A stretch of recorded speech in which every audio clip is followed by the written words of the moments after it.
नमस्कार। आज मैं प्रेमचंद की कहानी सुहाग की साड़ी पर अपने विचार आपके समक्ष रख रही हूँ। 1924 ईस्वी में प्रकाशित प्रेमचंद की सुहाग की साड़ी कहानी में स्वदेशी वस्तुओं के प्रति अत्यधिक प्रेम और विदेशी वस्तुओं के प्रति उपेक्षा, अनादर और अनासक्ति का भाव प्रकट किया गया है। हम भारतवासियों ने भारत की आज़ादी के लिए लंबे समय तक संघर्ष किया। गांधी जी के स्वाधीनता आंदोलन से प्रभावित होकर प्रेमचंद ने 1921 ईस्वी में अपनी नौकरी से इस्तीफा दे दिया था। प्रस्तुत कहानी में शीर्षक को आधार बनाकर भारतीय समाज में प्रचलित अंधविश्वास, मंगल अमंगल और शुभ अशुभ जैसी धारणाओं को तोड़ने की कोशिश की गई है। स्वदेशी वस्तुओं का बहुतायत में उत्पादन और उसके आधार पर आत्मनिर्भर बनने की बात भी उभर कर सामने आती है। प्रेमचंद ने इस कहानी में स्वाधीनता आंदोलन से जुड़े प्रसंगों को कहानी का आधार बनाया है। स्वाधीनता आंदोलन काल में विदेशी वस्तुओं का बहिष्कार और विलायती कपड़ों की होली जलाने जैसे कार्यक्रमों में सभी वर्गों के लोग उत्साह और उमंग के साथ सम्मिलित थे। प्रस्तुत कहानी में पति पत्नी के रूप में कुंवर रतन सिंह और गौरा की मुख्य भूमिका है।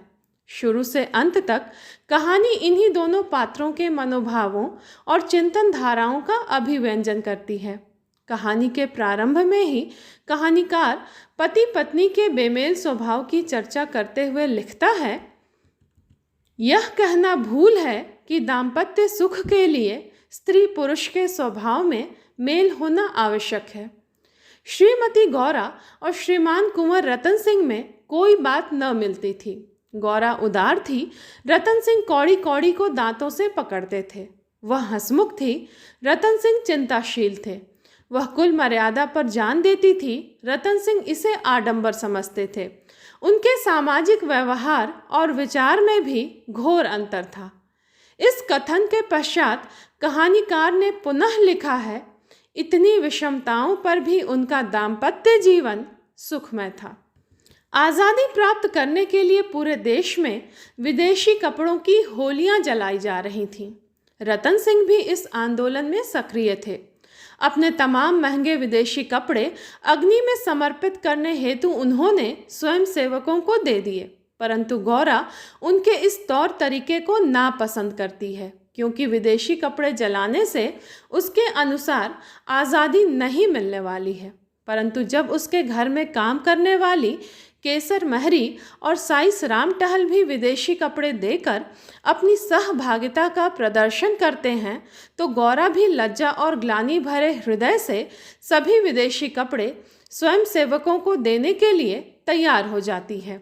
साड़ी निकालते समय एक केसरिया रंग की विलायती साड़ी भी निकल आती है, जो उसकी सुहाग की साड़ी है, जिसे वह रतन सिंह की नज़रों से छिपाकर अपने पास सुरक्षित रख लेना चाहती है।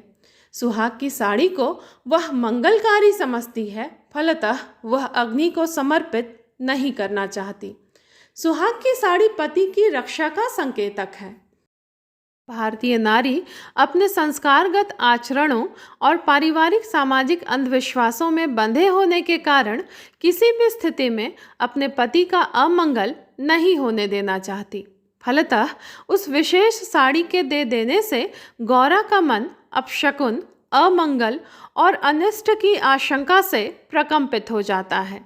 लेकिन रतन सिंह को सुहाग की साड़ी की चिंता नहीं है, वरन उन्हें इस बात की चिंता है कि साड़ी विदेशी है, अतः उसे आग में जलना ही चाहिए, तभी तो हम भारतवासियों का संकल्प और व्रत पूरा होगा।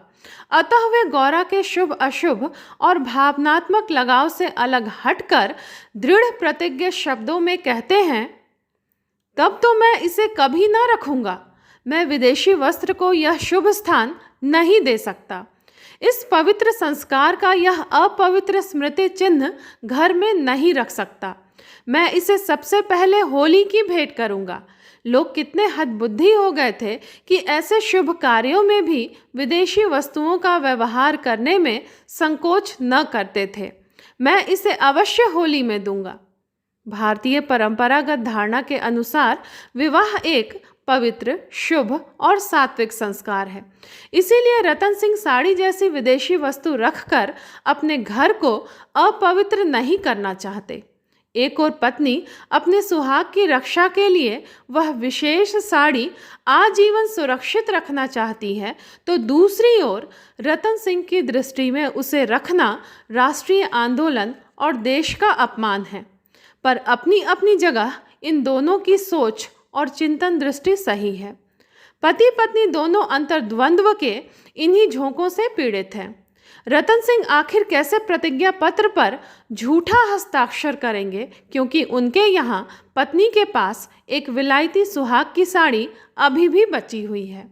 दूसरी ओर उन्हें गौरा की भी चिंता है कि उससे जबरदस्ती साड़ी ले लेने पर उसे गहरा दुख होगा।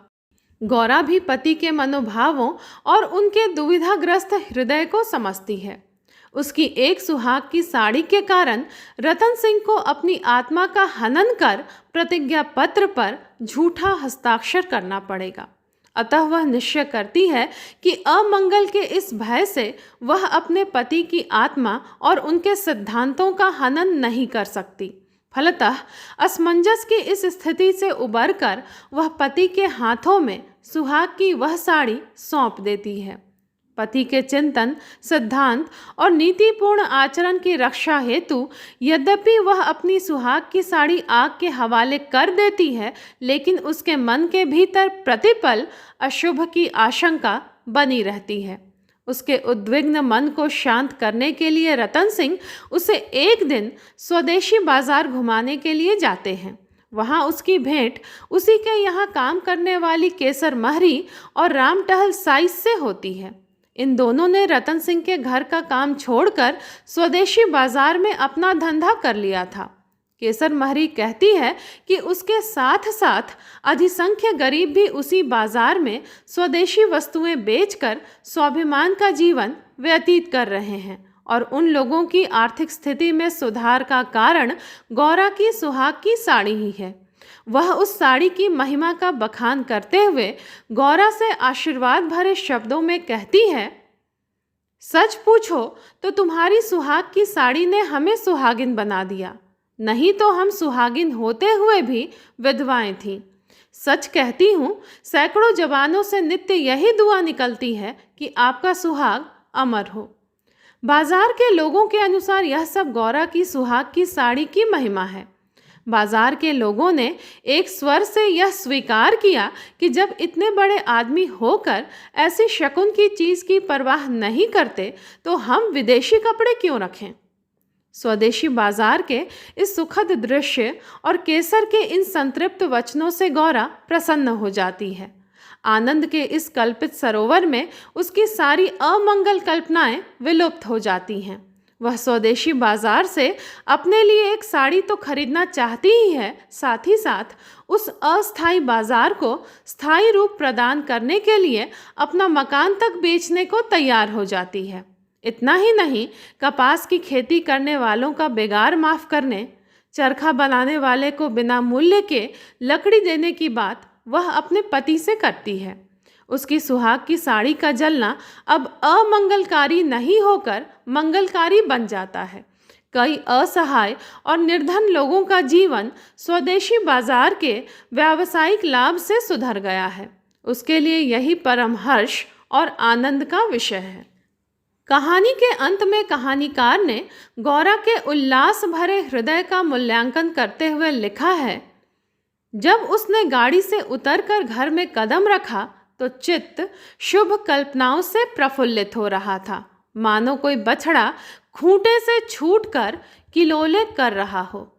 प्रस्तुत कहानी गांधीवादी विचारधारा से प्रेरित और प्रभावित है।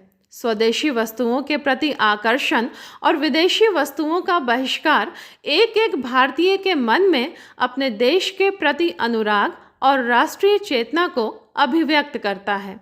गौरा के हृदय परिवर्तन की घटना कहानी में विशेष तौर पर उल्लेखनीय है। गांधीवादी विचारधारा से प्रभावित होने के कारण ही प्रेमचंद ने गौरा के चरित्र में परिवर्तन दिखलाया है। इतना ही नहीं, भारतीय जनजीवन में कुंडली मारकर बैठे हुए अंधविश्वासों और अमंगलकारी भावनाओं को समूल रूप से विनष्ट करने की चिंता भी कहानी में दिखाई पड़ती है। धन्यवाद।